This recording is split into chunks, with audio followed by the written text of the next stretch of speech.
algunas fallas y esas fallas obedecen a la lógica de que las empresas van a buscar aumentar sus ganancias. Entonces el libre mercado, a pesar de que es lo que más se practica, no está exento de esos pequeños y sonados casos de corrupción. Bueno, digo pequeños porque regularmente no son tan numerosos los que se conocen, pero sí han sido varios. Recuerdo de cemento, recuerdo casos de pañales y hay otros. Hay otros, no son tantos, pero sí los hay. Bien, en esta asignatura, Economía y Política, lo que he tratado desde que la asumí es que se estudien las competencias ciudadanas. A ustedes se las evalúa el ICFES.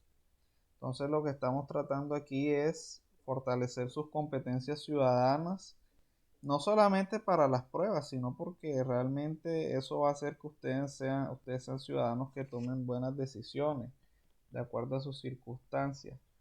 Hay que conocer la realidad del país y en buena medida esas competencias nos van a ayudar.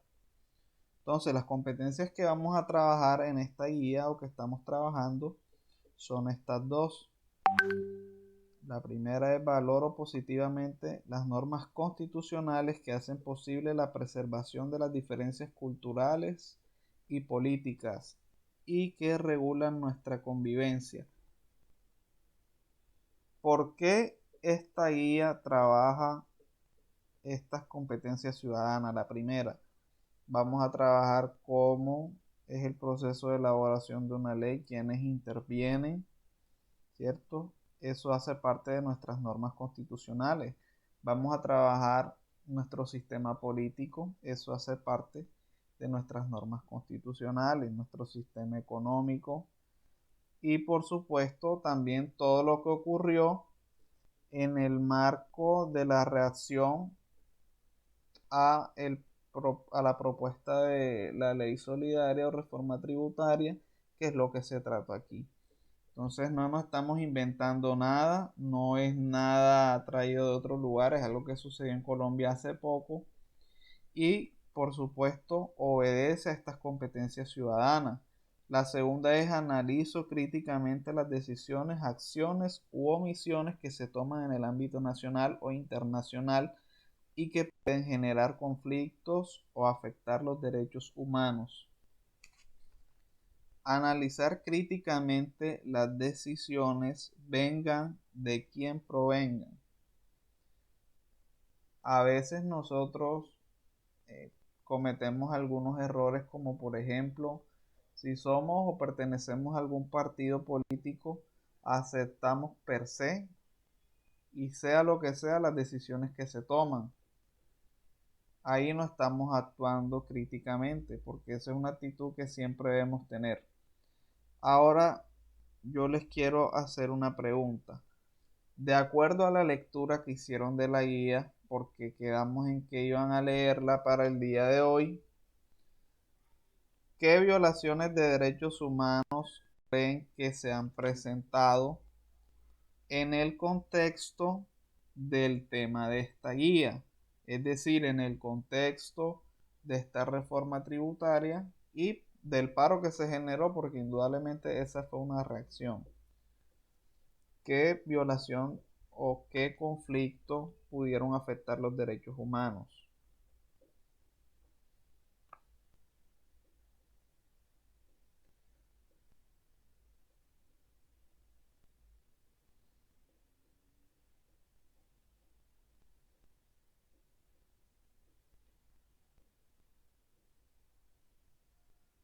¿Algún voluntario o voluntaria? Igual se supone que todos la leyeron. Profe, ¿me hace el favor de repetir la pregunta? Sí, claro, mira. Esta guía gira en torno alrededor del tema de la ley solidaria o reforma tributaria. Mi pregunta es, ¿qué conflicto que se generó a partir de esa ley o reforma tributaria pudo afectar los derechos humanos o generar conflicto?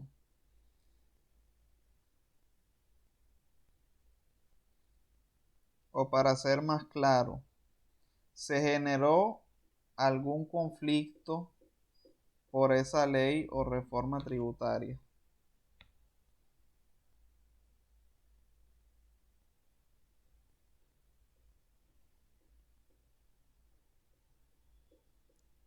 ¿Sí se entiende la pregunta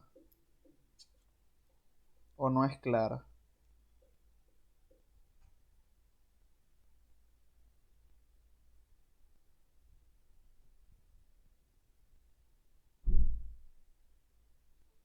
Bueno, volveremos más adelante en esa pregunta entonces. La idea era que leyeran, chicos. Recuerden que les dije incluso que plantearan unas preguntas, pero si no realizan la lectura, pues están fallando ahí en una parte de su compromiso. Vamos con la guía conceptual entonces. Bien, los temas de la guía, como ya les dije, son la organización política y económica de Colombia. La organización política y económica del país, ya puesta en práctica, se define en nuestra Constitución. Somos un Estado social de derecho. ¿Qué entienden o qué debemos entender por un Estado social de derecho? Según la guía, según las noticias, según la Constitución del 91 que también les compartí. ¿Qué entienden ustedes por Estado social de derecho?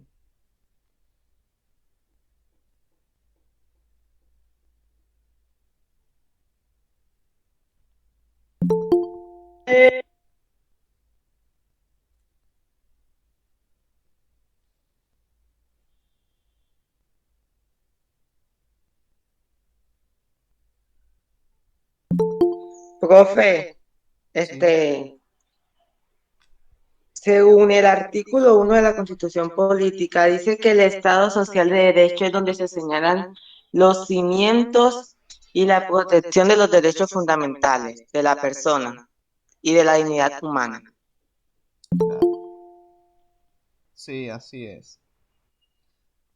El Estado social de derecho normalmente se hacen dos distinciones: Estado de derecho y Estado social de derecho. Nuestra Constitución señala que somos un Estado social de derecho. Eso es una maravilla, así como está escrito. Ojalá se cumpliera. Permítanme un por favor.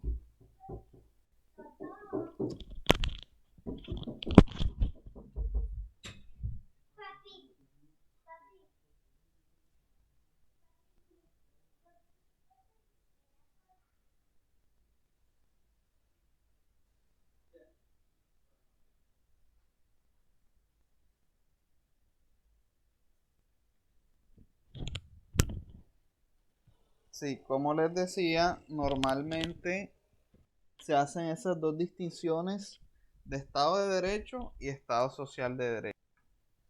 En el caso del Estado social de derecho, entendemos que es un Estado más preocupado por el bienestar de los habitantes de ese país. Significa que ante una situación de vulnerabilidad o una situación de desprotección, una situación en la que no se estén respetando los derechos de las personas, el Estado debe intervenir. El Estado debe intervenir para protegerlos, no para vulnerarlos. Por eso es que siempre tenemos que hacernos la pregunta si las leyes que se están discutiendo o se están aprobando cumplen con el criterio, con esa misión del Estado social de derecho. Bien, ahora, el sistema económico incluye a los agentes de una economía, individuos que somos nosotros, empresas y el Estado, y la forma como estos se organizan para producir bienes y servicios. Esto es importante. El sistema económico con mayor vigencia es el capitalismo. Colombia es un país capitalista, pues Estados Unidos es la principal potencia capitalista. Eso ya creo que es algo que hemos hablado, lo estaba diciendo al principio. Y lo que se trata aquí es que estudiemos los elementos en común de la organización política y económica, ¿cierto? Vamos a ver algunas instituciones. Empezamos viendo el Estado. Miren, aquí dice, lo tienen en la guía. Que lo tienen en la guía. Colombia es un Estado social de derecho, organizado en forma de república unitaria, descentralizada. Descentralizada significa que los departamentos tienen cierta autonomía, por ejemplo, para cobrar impuestos. Descentralizado. Si fuera centralizado, significa que desde Bogotá o desde la capital que se eligiera, se toman todas las decisiones. Eso sería centralizado. Descentralizado es que las regiones tienen cierta autonomía. ¿En qué casos es centralizado o en qué casos de las tomas de decisiones son centralizadas? Por ejemplo, en el uso de la fuerza, en el ejercicio de la defensa del país. Por ejemplo, si hay una situación en la frontera y desde Bogotá se ordena el desplazamiento de tropas hacia una región, eso se hace. Miren, aquí lo vuelve a reforzar con autonomía de sus entidades territoriales. Democrática. Democrática es que todos participamos en la elección de nuestros representantes. Participativa y pluralista. Pluralista significa que no hay discriminación y que tienen el mismo derecho todas las personas sin distinción de raza, clase, religión, sexo. Y aquí está el artículo 1. Bien. Esto lo tienen ustedes en la guía. Aquí este cuadro es un organigrama del Estado colombiano. Tenemos las ramas del poder público: ejecutiva, legislativa y judicial. Estas son las tres de siempre, las que se recitan como en un decálogo. En la rama ejecutiva es el gobierno, presidente, ministros, alcaldes, gobernadores. En la rama legislativa tenemos el Congreso, pero también tenemos asamblea y tenemos concejales. Y en la rama judicial tenemos las cortes, tenemos la Corte Suprema. Bueno, aquí estas tres ramas del poder público deberían controlarse la una a la otra. Por ejemplo, el legislativo debe discutir las leyes que proponen los ministerios en cabeza del presidente. La asamblea debe discutir las futuras ordenanzas que se discuten ahí precisamente en las asambleas departamentales, y los concejales discuten las propuestas que lleven los secretarios de educación, de cultura, de hacienda de las alcaldías. Y las cortes tienen la función también de investigar. Por ejemplo, la Corte Suprema investiga a los congresistas, el Consejo de Estado también. Y acá tenemos órganos de control: la Procuraduría, Defensoría y Contraloría.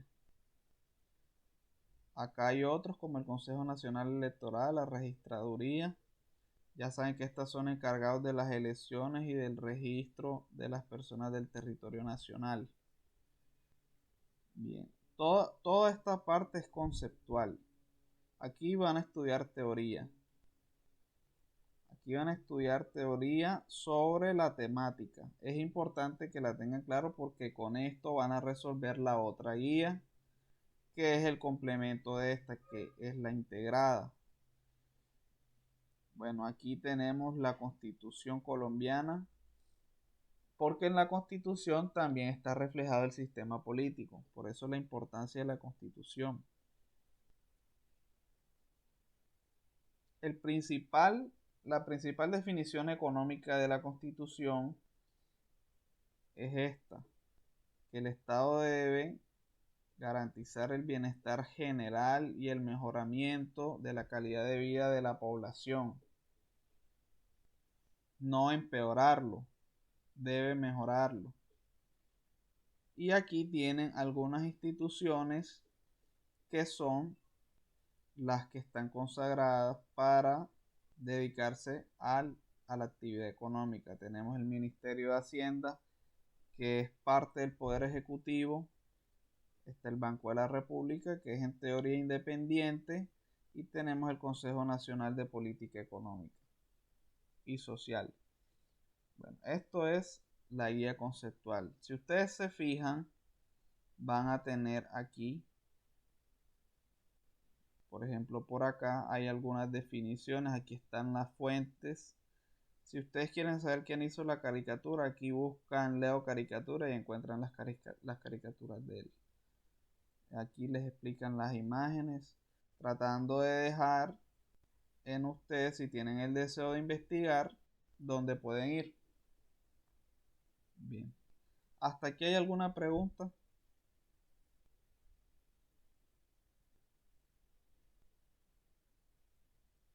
Bien. Voy a esta velocidad porque esta guía ustedes la tienen hace ya meses. Entonces supongo que la han leído. Bien, ahora vamos a la guía de las actividades. Bien, aquí tenemos unas evidencias de aprendizaje. Ya los estándares ya los conocemos. Ya explicamos cómo se reflejan en la guía. Entonces, vamos a las evidencias, es decir, qué es lo que ustedes deben alcanzar cuando terminen esta guía. Identificar el procedimiento que conlleva la aprobación de una ley o un proyecto de ley y argumentar, es decir, desde diversas perspectivas, las causas o rechazos de una política pública o de una ley. Las recomendaciones: consideren argumentos a favor y en contra del problema planteado y en cada caso justificarlo con argumentos. Es decir, si ustedes están a favor de la ley o están en contra, ese no es el asunto, ese no es el problema. Lo importante aquí es justificarlo. Bien, no importa si estamos de acuerdo, si no lo estamos. Eso es una opinión que ustedes tengan. Y siempre que puedan argumentarla va a ser respetable. Y la otra recomendación es que expresen sus ideas de forma precisa. Es decir, no extenderse tanto en las respuestas, sino que sean más bien de 3 4 líneas, pero que sean coherentes, que tengan una idea clara, un propósito claro y buenos argumentos. Bien, aquí empezamos analizando el tema que estuvo tan de moda, que generó un paro largo. ¿Es la ley de solidaridad sostenible o una simple reforma tributaria? Tenemos aquí que el gobierno propuso esta ley de solidaridad sostenible para obtener un recaudo en tema de impuestos. Eso por una parte. ¿Cuál era el ideal de ellos? Que con ese recaudo se pudiera cubrir un déficit fiscal que se generó por la pandemia. Cuando hablamos de déficit fiscal, estamos refiriéndonos a que hace falta un dinero por cobro de impuestos. Así que el Estado gastó más, gastó más de lo que generó en dinero. Por ejemplo, si en sus hogares o si en nuestros hogares nosotros nos gastamos con el sueldo que tenemos, por ejemplo, vamos a ponernos un sueldo de 500,000 pesos. Si tenemos 500,000 pesos para un mes y nos gastamos 800,000, claramente hay un déficit de 300,000 pesos. Esos 300,000 probablemente lo obtuvimos endeudándonos con créditos. Entonces, en los meses siguientes, para poder sanear ese déficit de 300,000 pesos, tenemos varias opciones. o empezamos a reducir el consumo que tenemos en comida, en entretenimiento, o nos seguimos endeudando y ese déficit va a aumentar. En algún momento ya nadie nos va a prestar dinero y el déficit va a ser grande. Entonces ahí es cuando viene el problema, porque hay que empezar a hacer recortes en los gastos fundamentales, por ejemplo en la alimentación, en la educación. Entonces ya no se come bien, entonces ya los niños no pueden ir al colegio, y eso pasa en algunas ocasiones cuando no somos responsables con nuestros gastos. Este es un caso porque en otros muchos realmente lo que se gana no alcanza. Estoy poniendo un caso en el que se puede vivir con 500.000 pesos, que no se puede, ¿cierto? Pero es a manera de ejemplo. No crean que yo les voy a salir con el cuento este de la docena de huevos a 1800, ¿no?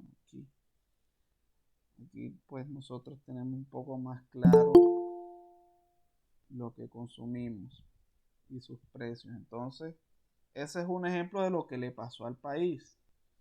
El año pasado se hizo pues unas ayudas, se generaron unas ayudas para algunas empresas, y eso es algo que se obtuvo mediante créditos.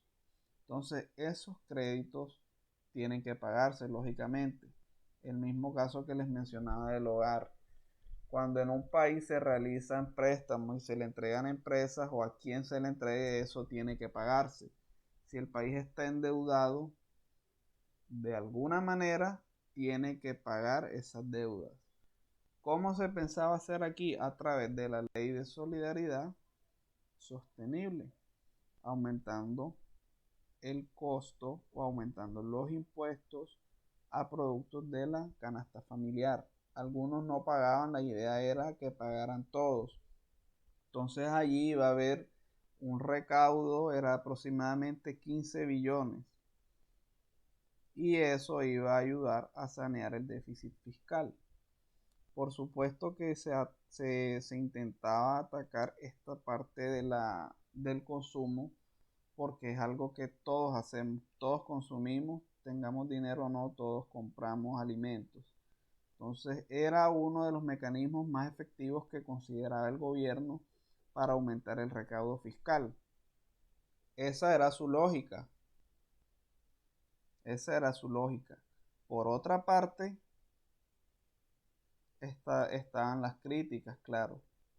Es apenas normal que cuando se intenta aumentar el recaudo a partir de la canasta familiar hayan reacciones en contra, porque en un país como Colombia, en donde casi la mitad de la población es pobre, eh, pues es muy difícil que se pretenda aumentar el cobro de impuestos a la canasta familiar y no pensar que eso va a generar inseguridad alimentaria, porque es que si las personas ya de por sí están comiendo con dificultades, no les alcanza el dinero, pues aumentándole el impuesto, lo normal es que se empeore la situación. Y eso fue lo que generó el debate inicial. Eso ya venía de atrás, como les dije, ya venía del año 2020 por la ayuda que se le había entregado a algunas empresas y que generó el endeudamiento. Entonces, este año la idea era que mediante esa ley o reforma se saneara el déficit. Eso es lo que presenta el texto inicialmente. Aquí pueden ver los propósitos de la Ley de Solidaridad Sostenible: garantizar un mínimo vital a hogares pobres y vulnerables. ¿Por qué?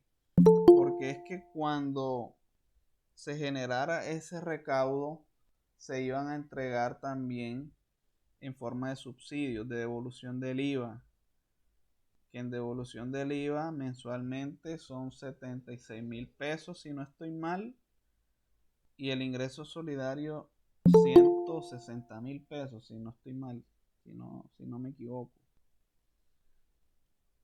Bueno, esa era la propuesta del gobierno. Acá tenemos una definición de impuesto.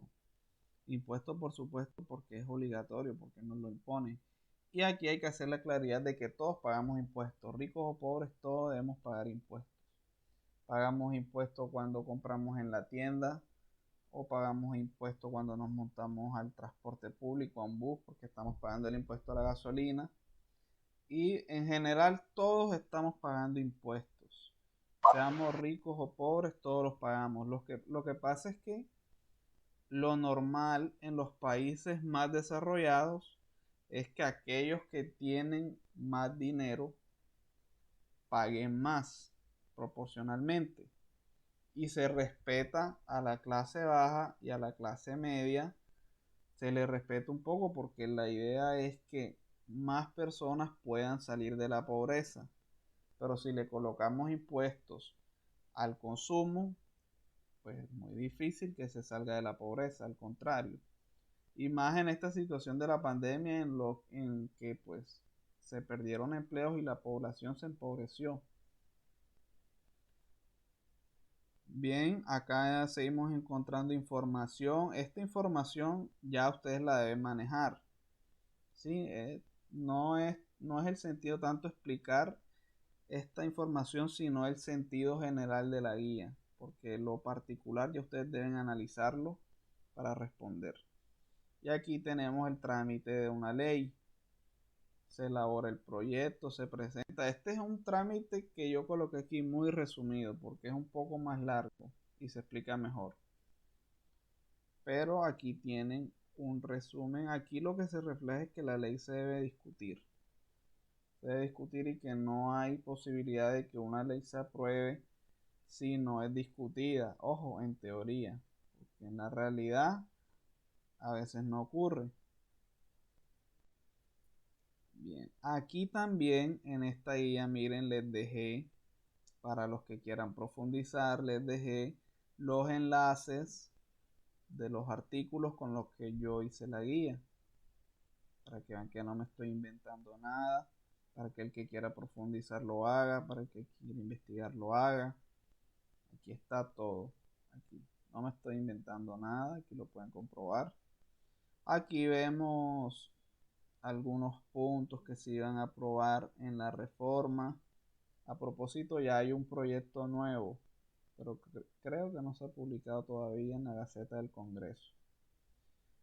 Y aquí hablo un poco de la canasta familiar. Bien, esa es la guía, no es, para mí no es tan